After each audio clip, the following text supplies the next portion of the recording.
Merhaba arkadaşlar, bugün sizlere beraber bumerang uçak nasıl yapılır onun videosunu çekeceğiz.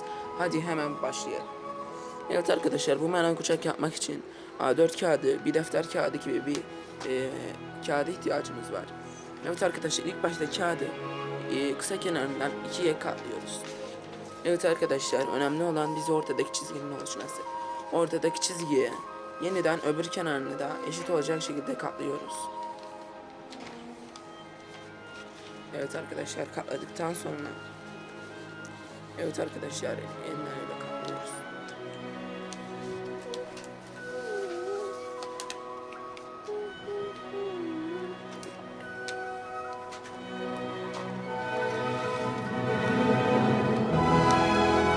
Evet arkadaşlar, siz videoyu dondurup nasıl yapıldığına veya geriye alıp bakabilirsiniz.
Evet arkadaşlar, uçağımız hazır.